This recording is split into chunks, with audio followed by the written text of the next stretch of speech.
Hello, and welcome to a polarizing episode of We Only Look Thin. I am Katherine Weigel, and I have lost over 150 pounds the easy way. In 42 or 3 short years, I have lost 155 pounds. How many pounds have you lost? I'm going to introduce myself first. Oh! My name is Donald Weigel, and I have lost over 100 pounds, slightly over 100 pounds. The easy way. The easy way. Yes, it's only taken me 48 years. Just 48 installments, and you too can lose trying weight. every diet imaginable and... Except a balanced diet and movement. Yes, which finally is what did the trick. I know 2 people this week who had food poisoning. And guess what I thought to myself? Must have been nice. It's like, taking the easy way out. Way to go. The delightful food poisoning weight loss method. Oh boy, I do not actually wish that on myself. No, that's not good. So we are going to talk this week about gravity. It's the thing that holds us down. It's one of the forces of nature or something. Right. So when Sir Isaac Newton was buying the Louisiana Purchase, he took a kite and he put an apple on that kite and lightning hit that apple, and that's when he invented gravity. That's how I remember it. Yeah. Don't Google that, people. But gravity is not just about apples falling on Louisiana Purchases. No. It is about things you can control and things you cannot control. Donald, can you control electrified apples in kites? No, I cannot control that. Can you control the past? No, I cannot. It's already happened. Can you control what you eat? I can. Oh, so that is what we are going to talk about. We are going to talk about gravity and the perspective of changing what you can and not worrying about what you cannot change. So basically, gravity issue is something that you cannot change. There are obvious gravity issues, such as my dream of becoming the starting quarterback for the Pittsburgh Steelers was hindered by the fact that I am 5'6" and have no discernible football talent. Nor did he try at all. Nor did I ever play any organized football. But shy of that, he would have been a fantastic player. I imagine if I had tried, I would have been excellent at it. Yeah. So, back in the day in business, I was at a team building, a hot coal walking, trust falling activity, and we talked about gravity issues. And that was sort of the idea that there are things in business and in life that we just cannot control. Things like... having to, let's see, what kind of gravity issues? Wow, I really love that. No, there are things at work, relationship issues or disagreements or business that isn't gotten, and you can be depressed about things, you can grouse about things, or you can try to affect change in ways that you can actually manage. And that was really annoying to hear tough talk about not complaining about things, because I excelled in complaining about things at work. Yeah, there are obvious gravity issues, like being 5'6" means that I'm probably not going to be a professional basketball player. And then there are less obvious ones, like, my boss overlooking me for a promotion time and time again. Like, that is a gravity issue. That is something I can't do anything about.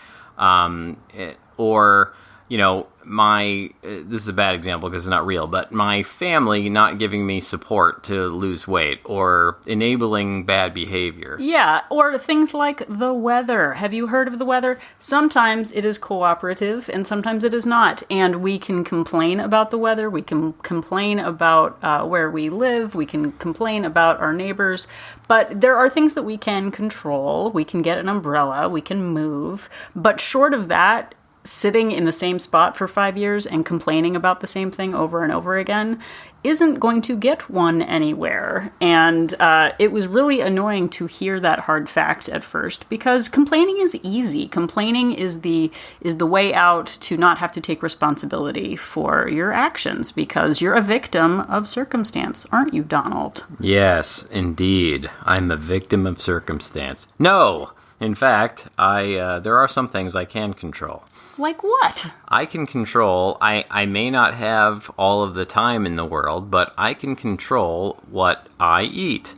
I can choose to spend some of my time making food that I can take to work, for example. That sounds extreme. Don't you get free food at work? You can't afford not to have free things, can you? I do get free food at work, and that is also a gravity issue. I can't control that people bring in sweet treats, but I can control my mindset towards them, and I can choose to, instead of spending another 15 or 20 minutes on Facebook, that I can actually prepare some food to take into work with me and be ready when that box of donuts comes in. I can be ready with my food instead. Well, and I think that you actually bring up a very good point. I'm very surprised, but you brought up a very good point. The idea of the workplace environment not being able to control others bringing in sweets and treats and,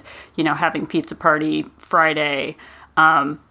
We don't live in a world that we can control all things, unless you're that little creepy kid from that Twilight Zone movie who controlled everybody. Yeah, I like that. Nobody liked that kid. There was a good Simpsons parody, too, where everyone had to do what Bart said. It's good that Bart did that. It's good that Bart did that, yeah. So, we can act as though, we would be able to lose weight if the people at work only brought in fruit salad, if our boss wasn't so demanding, if our job wasn't demanding, if we didn't have kids, if we, didn't have to work, if we, it would be nice if we lived in this fantasy world in which all things were removed from our view so that we could focus 100% on weight loss. And that's not going to happen. No, there's never going to be a perfect time where everything aligns just right for you, and you can sit around waiting for that time to happen, or you can do something about it. And I think one of the things that we've talked about over and over again is you don't have to be the type of person who suddenly cuts down to 1,200 calories a day and goes to the gym 7 days a week or works out with a personal trainer all the time, or you can make little, tiny, sustainable changes that all add up. Gentle, minor changes. If you don't do any walking right now, add a 5-minute walk to your day. Get up, set an alarm on your watch, set an alarm if you still wear a watch, set an alarm on your phone, set an alarm on your computer device, and get up once a day and take a 5-minute walk. And then maybe after a couple of weeks, you add 2 5-minute walks. But Donald, I can't afford a gym membership. Gravity issue. Yeah, but you go for a walk. So you go for a walk. Maybe you have stairs at your office, or maybe there's someplace nearby. You can walk up and down the stairs 5 times. Well, and I've said it too. Your sister came to visit once. She's very fit. Just celebrated a birthday. Happy birthday. Happy birthday. She would come to visit us, and you know what she would do like a foolish fool?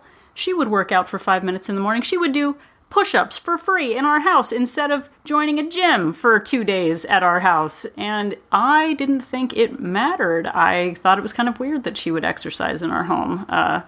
I did not enjoy people being fit and following their goals in my house. That was very rude. Yeah. But it turns out that actually makes a difference. Yeah, and, I lost 100 pounds without ever once going to a gym. I never set foot on a treadmill. He doesn't even know anyone named him. He cut them all out of his Facebook. I won't even watch Star Trek anymore because the main character was James T. Kirk.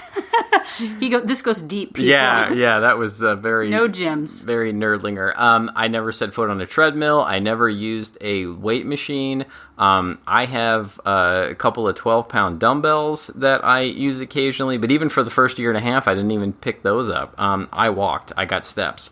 I got a Fitbit. You can get a simple pedometer if you can't afford a Fitbit. You can buy a pedometer for probably $3. Or you could even just walk to the end of a block and back and do that 2 times a day. And the more, and this falls into the loopholes, the category of I can't afford a gym membership. I can't afford a trainer. I can't afford Weight Watchers.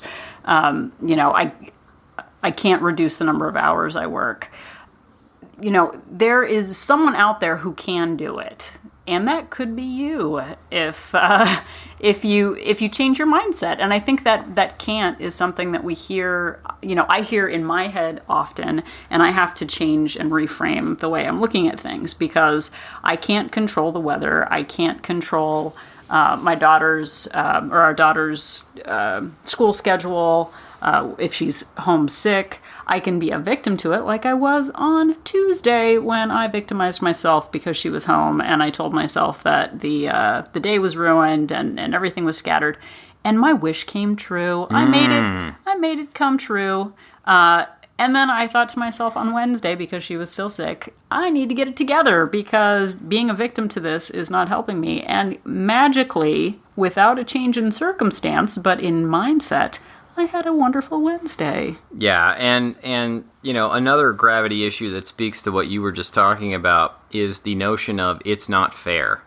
It's not fair that my best friend can eat as much as he wants and never seems to gain weight, seems to have the same, body type he had 20 years ago when I first met him. Don's not naming names, but I'm not naming names. I was speaking hypothetically. If he had a friend. You're my best friend, sweetie, clearly. If I had a friend, which clearly I do not have any friends. They're not named Jim anyway. And this hypothetical friend never seemed to care that much about food. Which is un-American. Just seemed to eat whatever he wanted and never seemed to gain any weight. Then someone might declare that as unfair, but that is a gravity issue. There's nothing I can do about that. I was born with the metabolism that I have, and he was born with the metabolism that he has, but you know what? What I can control is what I eat and what I do. I can't control, my genetics. I can't control how I was raised. I can't control my relationship with food. My emotional relationship with food. I can try to change my mindset toward it, and I can decide what I'm going to actually put in my mouth and what I'm not. Well, and I think, too, going back to what you said about, like, the food pushers at work, I know I'd mentioned this before, but there was a time that I was doing the cabbage soup diet, and I didn't want to go visit a friend because I didn't want to go off plan. And hiding and sheltering in place for a perfect life that contributes to your perfect goals is not sustainable. And figuring out ways to accommodate difficult situations, that's where we learn. Like, nobody wants to read the book, like, perfect childhood, awesome grades, all the friends, great college, like, all the happy time pony party. Like, first of all, that title is far too long. You've said that before. So let's stick with the happy pony party where nothing but good things happen. That's a Lemony Snicket reference. That's not where development comes from. The perfect charmed life that we think someone else has, or the perfect circumstance. That's not where we learn to deal with emotional eating and binge eating and compulsive eating. Yeah, you can't control the fact that holidays come around, that birthdays come around, that people invite you to celebrate moments with them, or just invite you out to lunch. But what you can control is how you handle it. And using those things as an excuse just to do whatever you want, or to throw away any good progress you might have made, or to not start on a plan is going to get you nowhere. But you know what? Every little bit adds up. If you do a little something, eventually it turns into a lot of somethings. And, I averaged just barely a pound a week. But you know what? After 2 years, that's 100 pounds. Well, and at the beginning of it, it seemed insurmountable. And I remember us just sort of having to go like, all right, let's take it a week at a time. Like, it's not going to happen all at once, because you were in a very bad mood about having to lose weight. Yeah, I mean, I had basically decided I wasn't going to ever lose weight, and I was just going to get as heavy as I was. And then I got a diabetes diagnosis. Sugar. He got the sugar. I got the bad sugar. And I pouted about it for a week, and then decided I was going to do something about it. Like, that diabetes diagnosis was probably something I could have stopped, but all of the pouting and complaining and shouting to the heavens above wasn't going to make it go away. What was going to make it go away? I'm going to post a picture of him doing that because I actually got you like raging at the universe with your fists ablaze. I'll post that later on Google or Twitter or whatever people do. The Twitters, on the Instagrams. Yep. I totally lost my train of thought. But so what I could do was, my doctor said to me I could lose weight, and that would save me from potentially going blind or losing a limb or other things associated with complications from diabetes. And so after pouting about it for a week, I was upset. I didn't want to go to 1,200 calories a day or join a gym or see a personal trainer. And Catherine said to me, how about you just start by taking a walk? How about you... That walk's not going to do anything. Is that me? Is that how I sounded? Yes. Why don't you just count how many calories you're eating right now and then figure that out and then maybe just eat a few less than what you're doing and see how that goes. I was like, oh, does that count as doing something? And because it feels like it has to be like a monumental montage. Like, this is a montage, throwing out all the food in the house. Yeah. And going to the gym. Yeah, also, and like getting rid of anything delicious ever seems like the only way to go. But you know what? You can make little changes that eventually add up to big changes. Well, and I think another gravity issue is a significant other or a friend or an enemy who is not on board with weight loss, who has no interest themselves in supporting a behavior. And codependency is a big issue. I know it was for Donald and I. To throw each other under the bus for a minute, we spent a lot of years, I would try for a moment to get my head on straight and to, try and eat well. And then Catherine would say, hey, let's get pizza. And I would be like, let's get pizza. Well, it's not me who decided to get pizza. It was her who decided to get pizza. So that's fine. And we want people to behave like we behave because it's comforting. If you're drinking, I want to drink. If you're eating pizza, I'll get pizza. And, when I started this in January of 2016 at about 250 pounds, I was so beyond depressed and overwhelmed and just a shell of myself. I had to move forward without Donald. And because he said he had no interest in losing weight, and I could have said, okay, well, then I guess I'm not going to either. He came at it at a different angle because of the leg losing. The sugar leg. The sugar leg. But I had to be brave enough to just do what I needed to do for myself. And, people at work, people you have relationships with, if you go to church on Sunday and there's a big, cupcake swap or whatever, life is going to happen. And we can't make the people around us conform to exactly what we need in order to live our lives. Being brave enough to look past that and do it anyway. It sucks, sure. Like Donald said, a friend who shall remain nameless, can eat whatever they want. But what does it matter? Or so it appears, at least. Well, and no one, there is literally no one with a big clipboard of fairness who's going to check off the fair things that happen to you and the fair things that happen to them. And And I'm not writing down everything he eats. Maybe, every time I'm not around him, he's eating, next to nothing and exercising all the time. I don't know. And it's only when we're out together. Who cares? And it doesn't matter. Who cares? Nothing's fair. Yeah. It's not fair. It's not about fair. It's about how, food reacts to me and how I react to food.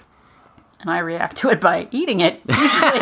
But, going back, we're going to take you back to the 80s again. We're going to go with MacGyver. I can't remember the theme song. MacGyver, MacGyving around, fighting, chewing gum. Or is that the A-Team? And the A-Team is also.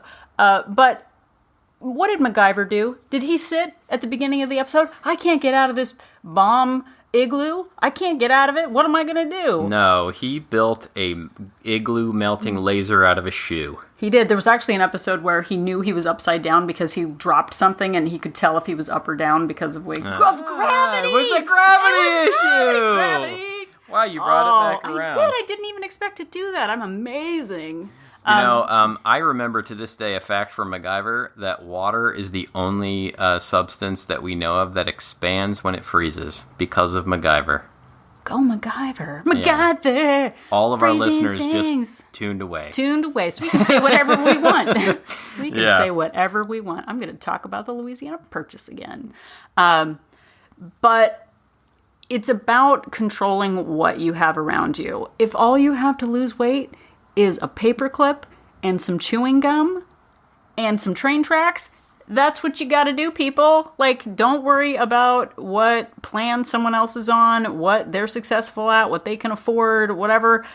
One has to live one's own life and stay focused and not jealous your way to weight loss, because it's not going to happen. Is it? No, it's definitely not. And, if you say to yourself, I don't have time to do X plan or Y plan, then do Z plan. Like, do what you can do. Do Z plan. Do Z plan.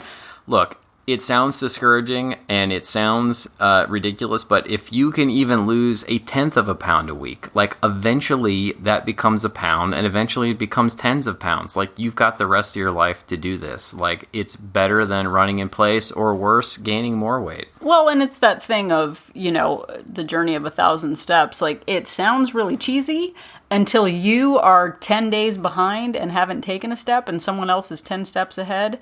And then the must be nice police come. Because we're jealous. Because if someone else actually just put in a little bit of effort, we can't get mad that they actually did the work and we didn't. I've done that in the past, and I've talked about my friend Nicole, who miraculously lost like 50 pounds when I saw her, and I was like, I could have done that if I ever had. Yeah, and it wasn't miraculous. She put in hard work. No, she just put in the work. Like, it's like when someone graduates from college, like a friend's child graduates from college. It's like, oh, it's been 4 years. It's flown by. Yeah, because you didn't actually have to do it. Like, you didn't suffer through all the classes. Well, one other thing, I think another gravity issue, and we're not going to talk politics, but let's talk politics. Oh boy, I'm a little scared. No, very generally speaking. In another trust fall coal walking situation at work a number of years ago. Was there paintball involved? That was a different time. That was awful. Oh. Don't do paintball. Trust team building paintball? Yeah, that actually did happen. But that's for my other podcast that I'm starting. Complaining about work. Complaining about work. Oh. No, damn it, I can't do it. We only look like we want to be at work. But if you... in this motivational thing that we were in, it was talking about, the ways we spend our day. We can invest in family, in friends, in ourselves, in the world around us, our community, global, everything. And he asked about, how much time people spend watching the news. And, people raise their hands. And he said, he said that perhaps watching the news was not helpful. If you're watching the local news and all it is things being set on fire and car chases, as it is in Los Angeles, like it is here, like, how is that helping your day? Is it going to change the way you live your life today? And in the political climate as well, there was someone close to me who was saying that they couldn't sleep at night. Not Donald. not that close. Not me. Because of something that was going on politically. And I was so upset because I was like, I'm raising a child. Like, if you're upset and are bored, you can come over and clean the house. If that's all you have to worry about, like, not that we shouldn't be civically minded and politically opinionated, but this person was crippled by anxiety about something that they literally in that moment could not control. And that, I think, is not a great use of time. I think investing in one's self, investing in your own well-being, like the whole put your own life vest on first thing, I don't think I put on that life vest for a very long time because I looked outward. I was trying to fix other people's lives, be there for other people. And once I actually started caring for myself, I was in a better mood.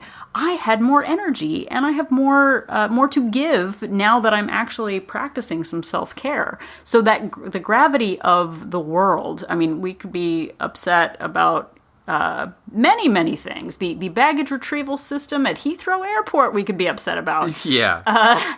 But it's not going to help me to worry about it right now. Like, what can I control? Some meal prep. That's what I can do. Yeah, and on an even more local level, people at work or people in your social life, they're going to say to you, "Oh, come on, just have a piece." And you're going to think that you need to do that sort of thing to make them feel better. You know what? You're not going to make them feel better. You have to make yourself feel better, and you have to do what's right for you. And resisting that piece of birthday cake or not having that second drink or first drink when you're out is what's best for you, and sometimes that's what it takes to move forward. It is, and there are so many ways, and we've already done a loophole episode, but there are so many excuses that we can make. And if we just take a paperclip out of MacGyver's handbook and just really look at what resources you have available to you. If you can't afford a gym, use your feet.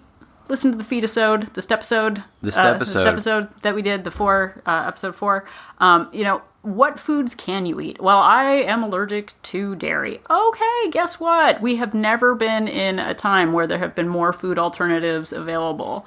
Yeah, and if there's some food you can't live without, and there's a plan in asking you to live without it, don't do that plan. Do a different plan. There's plenty of things out there. I lost 100 pounds by counting calories and moving more. It's a shocking, revolutionary method, but it works. And there's no one way that is right, and we're not going to say, well, my circumstance is different. Well, you don't know my life. I have the exact same life that I did 2.5 years ago, but the way I approach it is totally different. But nothing has changed. I still have the same family. I still have the same work problems. Still have the same impulses to eat all the food. Food. The show is called We Only Look Thin for a reason. It's like we've lost the weight, but all of the issues that were there that, caused us to gain the weight in the first place are still there. The world is still the world, and it didn't magically go away, and we weren't magically fixed. And I feel like I'm being a giant bummer right now, but the idea is that those external things are all gravity issues, and what I can control, what you can control, is how you react to them and how you choose to deal with it. We spend the most time trying to fix gravity issues, and we spend the most time thinking about gravity issues, and the only way to really fix them is to just accept them and move on and do what we can do within that framework. But Donald, what if traffic is bad? Doesn't that mean I get to eat cake? No, it does not. But Donald, what if I have a flat tire? Doesn't that mean that the world is out to get me? No, it just means that your car rolled over some glass or something.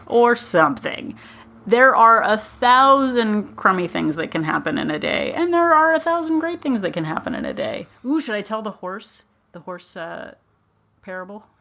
I don't know what you're talking about, so sure, go right ahead. Okay, so Gretchen Rubin told this story about how you know something is good luck or bad luck. So a man has a horse, and the horse gets loose in the pasture and runs away, and the neighbor goes, "Oh, what bad luck?" And he goes, "Well, how do I know it's bad luck?" 2 days later, the horse came back, and it brought another horse with it, and the neighbor said, "Oh, what good luck, now you have 2 horses." And the man said, "How do we know it's good luck?" And then the man's son rode the horse and broke his leg. And the neighbor said, "Oh, what bad luck?" He said, "Well, how do you know?" And then the cavalry came through town and were deploying young men to war. And the young boy didn't go to war because his leg was broken. And how do you know if that's good luck? There are so many things, good luck, bad luck, oh, the world was out to get me, oh, I'm cursed, oh, I'm clumsy. All of these things that we tell ourselves that, we think are predetermined and define us. And it took me over 40 years to finally start defining myself by my own choices and not being a victim to my job and traffic and weather and parenthood, and all these things that Yeah, all of those things are gravity issues. What's not a gravity issue is what you put in your mouth and how much you move. But what if somebody you know has a flat tire? Is that good enough reason to eat? Flat tire is still not a good excuse. None. Even now, 2 or 3 minutes people. after you brought it up the first time. No, but like someone I know was talking about having a terrible day and wanting to eat, and then I found out the reason, and I was like, that's not a good enough reason to eat. Like, I mean, not that food is food and it shouldn't be prescribed for anything, but we take on so much drama in the world, and I still have people in my life who seem to be the Dyson vacuums of drama, and I just choose not to engage in it anymore. I want to be around people who are inspiring, who want to better themselves, who are looking for solutions to problems, and not being victims, because I was a victim for a very long time, and I am very familiar with the language of victimhood. I'll never, it's not fair, and some stuff sucks. It sucks. We could give you the list of what sucks, but it's not going to motivate you to do anything. It's not a good excuse to give up your health and your fitness, and not a good excuse to trash progress that you've made or to put off progress that you want to make. And then choosing the hard, we've talked about too. Sure, is it hard to pre-track food? Is it hard to meal prep? Yeah, I guess so. But you know what else is hard? Losing a leg to sugar. Yes, for sure. So that is our gravy issue. It's more gravy than the grave. Exactly.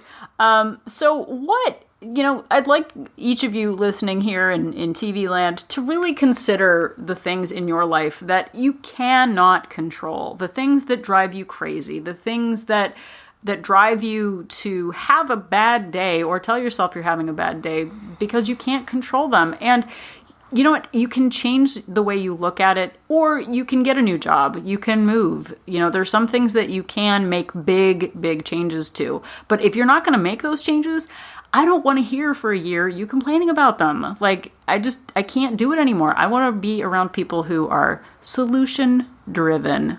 I feel like you're trying to drive away our listeners right now.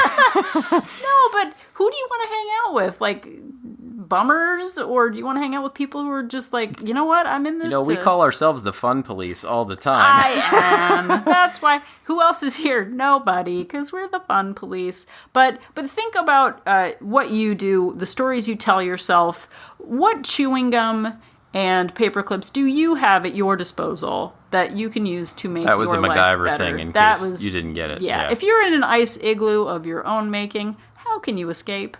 Tell us on Facebook. Tell us on Instagram. We want more solutions. Yeah. Follow us on Twitter at WeOnlyLookThin. Please rate and review us on iTunes. And you can find us on Facebook. Yep. And until they come up with a cure for gravity, don't forget that Donald and I are an inspiration.